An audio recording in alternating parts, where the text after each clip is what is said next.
Muy bienvenidos, ¿cómo están? Aquí comenzamos con un nuevo programa de Por Más Salud.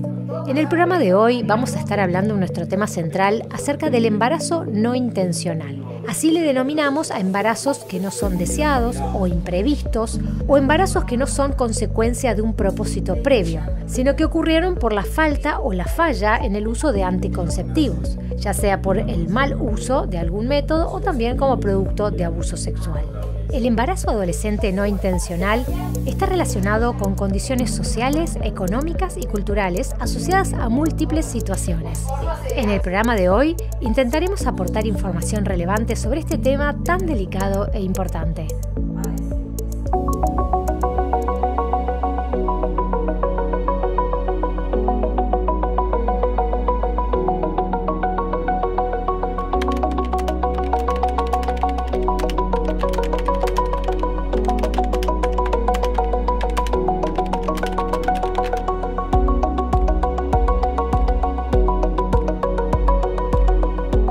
No planificado, no deseado, o en donde no se pone sobre la mesa la planificación, el proyecto, la trayectoria de vida, y el deseo de transformarse a ser padre o madre.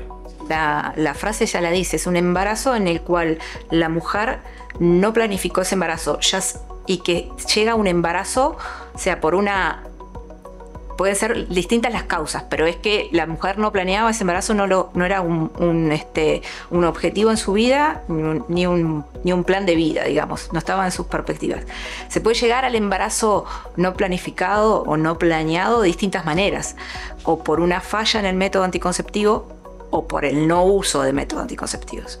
Ahí creo que es la distinción que deberíamos hacer, porque en realidad la definición es esa, es un embarazo que no está previsto, que no se planifica, que no se realiza una consulta preconcepcional, que sería importante, y la mujer se encuentra en esa situación sin quererlo. De acuerdo a mi percepción y a mi experiencia clínica, es muy frecuente. En todas las edades, te diría que muy, muy frecuente. Pero claro, cobra mayor relevancia como problema de salud por las implicancias que tiene, por varias razones físicas, madurativas, psicológicas, emocionales, el desarrollo de la identidad en la etapa de adolescencia. De 14 en adelante hay distintas franjas etarias.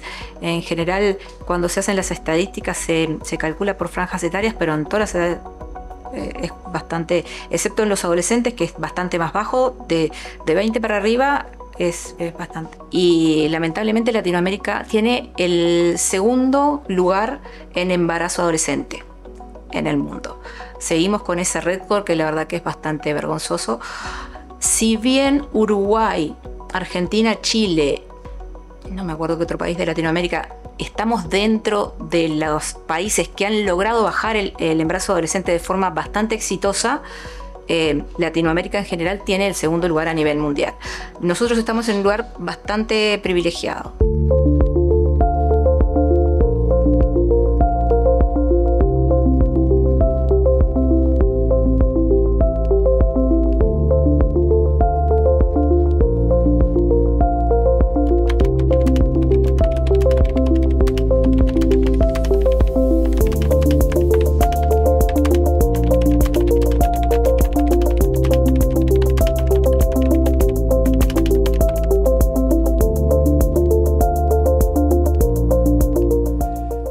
Las causas son multicapa, multifactoriales, y van desde la capacidad de entender, de conocer, de saber usar métodos anticonceptivos, aspectos sociales que determinan estados de vulnerabilidad, donde no puedo dejar de mencionar más que nada los embarazos en personas menores de 15 años, la presencia de maltrato, coacción o abuso.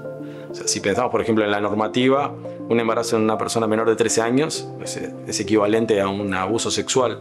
De los 13 a los 15, bueno, va a depender de muchos factores, autonomía progresiva, de capacidad de consentir de esos adolescentes, de si la pareja tiene mucha diferencia de edad, más de 8 años, ahí ya se asume que hay una situación de abuso. pero hay muchas situaciones veladas que favorecen que incluso un adolescente te dice sí quiero, en realidad por detrás hayan factores, vulnerabilidades acumuladas que hacen que se llegue a esa situación, ¿no? Es la falta de educación, sí. Hay vulnerabilidad, creo que en los derechos a nivel económico, a nivel educativo, a nivel de acceso a los servicios de salud sexual y reproductiva, y creo que eso también va modificando, va determinando, en realidad no modificando, que hay diferencias también en los distintos accesos a la salud sexual y reproductiva, en los distintos accesos educativos. En Uruguay tenemos un gran debe que es la educación sexual integral. La necesidad de concebir y de asegurar el acceso a derechos, que son los derechos sexuales y reproductivos, y a la planificación familiar. Creo que eso atraviesa a todas las franjas etarias y a todas las etapas de los ciclos vitales de las personas. Está concebido como una necesidad, un derecho a acceder, a poder tener disponibilidad, primero accesibilidad a la atención en salud, ¿no? Con enfoque sexual, reproductivo, de género, de diversidad, y dentro de eso, de esos enfoques, el acceso a información para prevenir o para planificar. La educación sexual integral es la educación que se da en primaria y en secundaria a los niños y a las niñas para que tengan información sobre sexualidad, sobre métodos anticonceptivos, y en Uruguay todavía no es una currícula que se cumple en todos los lugares. Si bien es una meta de los servicios de educación, no es algo que se cumpla curricularmente. Hay programas multisectoriales, interinstitucionales, guiados por el Ministerio de Salud Pública, que desde 2016 elaboraron una estrategia de prevención y atención adecuada en estos casos de embarazo no intencional. Y se ha visto que desde, por ejemplo, iniciativas educativas, de formación de los profesionales, de protocolos institucionales y principalmente disponibilidad, por ejemplo, dentro de la canasta básica de prestaciones de métodos anticonceptivos, en el caso de la adolescencia particularmente métodos anticonceptivos de largo plazo, ha generado un impacto en la tasa de fertilidad específica de los adolescentes, que desde el 2016 hasta el 2020 tuvo un descenso, ¿tá?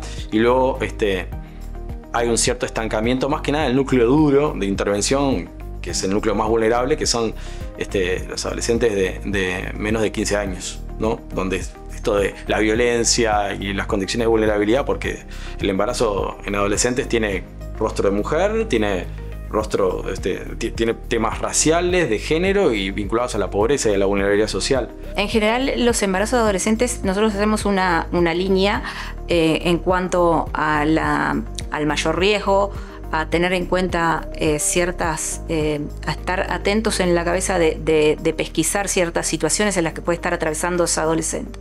Ese adolescente que es de 15 años para abajo. Cuando una embarazada adolescente tiene menos de 15 años, ese es un embarazo de mucho más riesgo, en el cual debemos descartar y detectar situaciones de violencia, de abuso sexual, determinar quién es el papá de ese embarazo, y estar muy atentos a eso, porque se ve que en esas adolescentes que tienen mucho más vulnerabilidad educativa, económica, de contención familiar, que se da sobre todo en contextos críticos, hay que estar muy atento.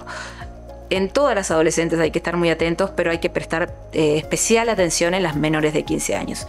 Es ahí donde el foco duro es más difícil. Y uno podría decir, bueno, acceso a la salud, acceso a los métodos anticonceptivos. En ese núcleo duro es donde no se ve ese descenso que se ha descrito. El Uruguay, en comparación con Latinoamérica, la tasa es mejor, pero no es comparable con tasas de los países desarrollados. Entonces ahí están como los retos y las metas y las estrategias a desarrollar, políticas institucionales, los protocolos hacia, por ejemplo, el 2030, si pensamos en las estrategias del ministerio y las metas, ¿no? Por eso te digo, entonces, desde el 2016 al 2020 hubo un descenso. En esas poblaciones específicas hay como un estancamiento. Pero bueno, en comparación con las cifras mundiales hay mucho por trabajar. Por eso es un problema de salud pública y un reto a trabajar a futuro, ¿no? Chicas que recurren a una interrupción voluntaria del embarazo, el porcentaje de adolescentes con respecto al porcentaje total de interrupciones voluntarias del embarazo es mucho menor del que se esperaba antes de que se iniciara la ley. Es más o menos un 18% del total de los embarazos que solicitan una interrupción voluntaria del embarazo. La interrupción voluntaria del embarazo lleva 4 pasos. En realidad, el primer paso es la determinación y la solicitud de la paciente de interrumpir ese embarazo. En esa consulta, generalmente es con ginecólogo, pero puede ser con cualquier médico. Se le solicita un grupo sanguíneo y se solicita una ecografía para saber cuál es la edad gestacional de ese embarazo, porque hay límites de tiempo para la interrupción del embarazo. Inmediatamente a las 24 horas tiene una consulta con el equipo de salud sexual y reproductiva, si es que no lo tuvo, si es que fue la emergencia, si es eso, en el cual va a tener una entrevista con psicólogo, asistente social y ginecólogo en la misma entrevista, en la que se va a hacer una consulta lo más empática posible con esa persona y ver cuáles son las razones de la solicitud y manejar distintas opciones que se le ofrecen a la mujer. Después de ese día en que tiene esa consulta, la mujer tiene 5 días obligatorios que son de reflexión para terminar de decidir si ese es el camino que va a seguir. Y bueno, a los 5 días ya tendría la tercera consulta, que es cuando se le administra la medicación que va a usar para eso. Es una medicación. Y después hay una cuarta consulta que es obligatoria, porque si bien uno ya en esas consultas va a intentar de hablar cuál va a ser el método anticonceptivo para que esa paciente no tenga que pasar por ese proceso de nuevo, la cuarta consulta es la consulta clave en la que se constata que ese embarazo ya está terminado, y para que esa mujer se vaya con un método anticonceptivo de la consulta que sea efectivo, que ella pueda cumplir y que no tenga el riesgo de que vuelva a pasar por la misma situación. Es interesante porque viste que hablábamos de que en este lapso 2016-2020, a raíz de ciertas estrategias, hubo un descenso en los embarazos no intencionales en adolescentes. Un dato interesante es que no es necesariamente por el acceso a la interrupción voluntaria del embarazo, porque se ha visto que el acceso a la interrupción en la adolescencia también ha ido bajando en ese lapso temporal. Entonces uno diría inicialmente, bueno, el acceso a la interrupción voluntaria del embarazo desciende los embarazos adolescentes, y no. Han sido otro tipo de estrategias de promoción, de prevención, de acceso a métodos anticonceptivos, de atención accesible a las personas y un seguimiento longitudinal, multidisciplinario. Todas estas intervenciones, acciones integradas son las que realmente generan un impacto. Desde el 2014 hacia acá se ha disminuido significativamente el embarazo adolescente. Una de las causas que se manejan es que en ese año, en el 2014, se introdujo en el Sistema Nacional de Salud. En realidad, en el Ministerio de Salud Pública se introdujeron los implantes subdérmicos, que es un método de larga duración, que no depende de la mujer para cumplirlo. Y asociado, en ese año fue que empezó a disminuir la tasa de fecundidad adolescente. Muchas veces es un mito, ¿no?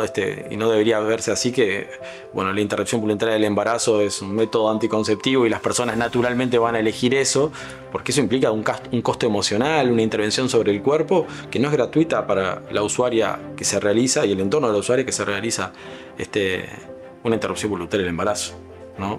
Entonces, bueno, está bueno ver esa diferencia, ¿no? Tener un hijo para la mujer a veces es pertenecer a un estatus que la empodera en cierta manera en su vínculo social, y eso puede llegar a ser una de las maneras por qué las mujeres se embarazan, que si bien es un embarazo entre comillas planificado, no planificado, pero deseado en cierta forma. Claro, cuando es por obtener un cierto estatus es deseado porque las pone en otro lugar, en la sociedad en la que se manejan. Pero sí hay situaciones económicas en nuestro país todavía, que hay mujeres que no pueden acceder a un método anticonceptivo de larga duración a veces. Los embarazos no intencionales, no deseados, no planificados, en realidad son prevenibles, ¿no? Pero es verdad que pueden haber muchas fallas o muchos problemas que hagan que en realidad aparezca el embarazo no intencional. En realidad yo siempre digo, cuando la sorpresa es si el método anticonceptivo falla. Porque si uno no usa un método anticonceptivo, es impensable que alguien pueda no tener en cuenta que eso seguramente más tarde o más temprano va a conducir a un embarazo. No busco embarazo. Bueno, pero si no te cuidas. Hay muchas causas. Una de las que yo te decía es la falla del método anticonceptivo. La falla en las personas adultas en realidad depende de los métodos en los que la persona es partícipe de que funcione, ¿no? Una pastilla anticonceptiva, si no tiene una toma adecuada, deja de ser el 99% efectiva que es si realmente se toma adecuadamente. Para ahí nosotros tenemos como distintas valoraciones de ver cómo es la toma ideal y cómo es la toma que realizan las mujeres. Y bueno, a veces las mujeres te dicen, bueno, sí, se me enfermó el niño, tuvo fiebre, me olvidé de la pastilla, me la tomé al otro día, y no tiene la precaución de usar un método extra, un preservativo para cuidarse. Muchas de esas cosas a veces se puede llegar a entender porque, digo, la vida es difícil a veces y no... Pero bueno, en principio cuando los métodos dependen de la mujer, ahí cuando algo falla, es lo que sucede. Tenés algunas mujeres que le preguntas, ¿usás algún método anticonceptivo? Y te dice no. Le preguntas, ¿deseas un embarazo? Y te dice no. Entonces ahí ahí como es cuestión del personal de salud asesorar en forma efectiva y ser empático con la persona para lograr que esa persona pueda adherir a algún método anticonceptivo. Métodos anticonceptivos hay muchos. Hay de larga duración, hay de corta duración, hay de emergencia, hay preservativos externos, que son los que usa la mujer, y preservativos internos, hay todo. Existe personas que practican el coitus interruptus, que es el método que más falla en el planeta, y existe.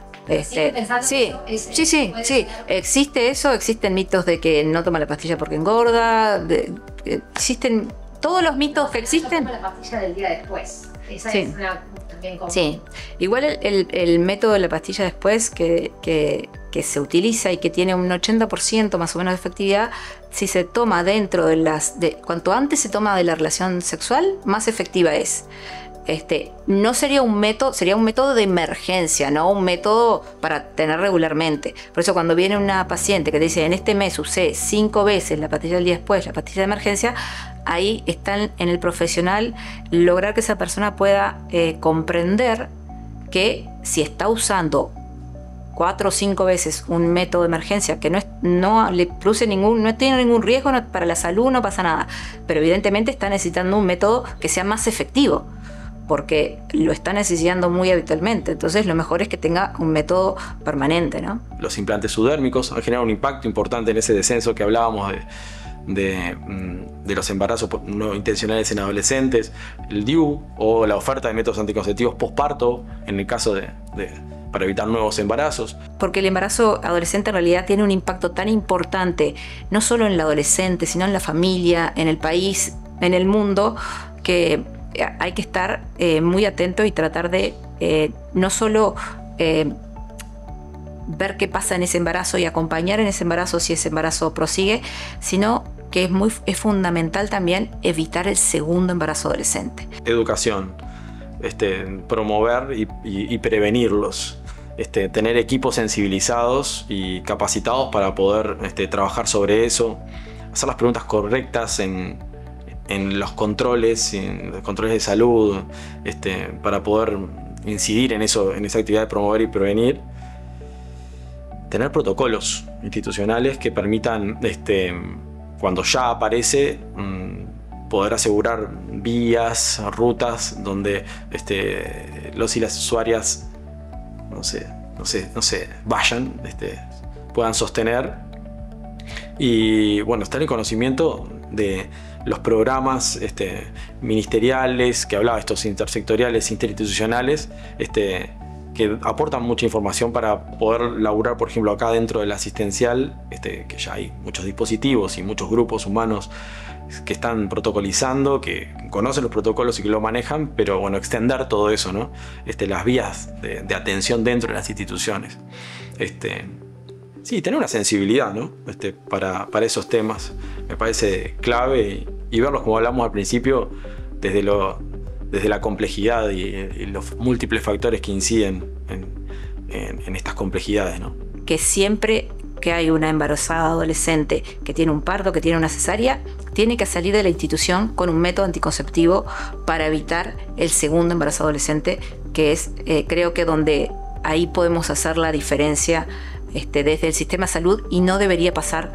El segundo embarazo adolescente sí no debería pasar. Si fallamos en el primero, creo que el deber de los profesionales de la salud, del Ministerio de Salud Pública, es evitar el segundo embarazo adolescente. Fomentar la integración de la familia, del padre, o otra madre en el proceso, para asegurar buenos resultados, ¿no? Y disminuir los daños, ¿no? Entonces creo que no solamente altera a la persona gestante, sino que altera a la pareja, o altera al núcleo familiar y al entorno social. O sea, son fenómenos que movilizan a todas las capas circundantes a la persona, ¿no? Entonces ahí está el foco de intervención también, donde tenemos que ir. Entonces uno ahí piensa, bueno, hay consultas que van a tener que ser de orientación familiar, de planificación y de promoción de aspectos de cuidado durante el embarazo, el puerperio y en el posterior al parto. Bueno, el foco durante el proceso de parto, ¿no? ¿Quién participa? ¿Quién ingresa? ¿Cómo habilitamos o no? Entonces, está bueno pensar que ante estas situaciones, principalmente los adolescentes, hay que protocolizar y pensar cómo vamos a trabajar en equipo e intervenir en cada uno de los puntos, ¿no? De ese proceso una vez que aparece el embarazo. Es un reto.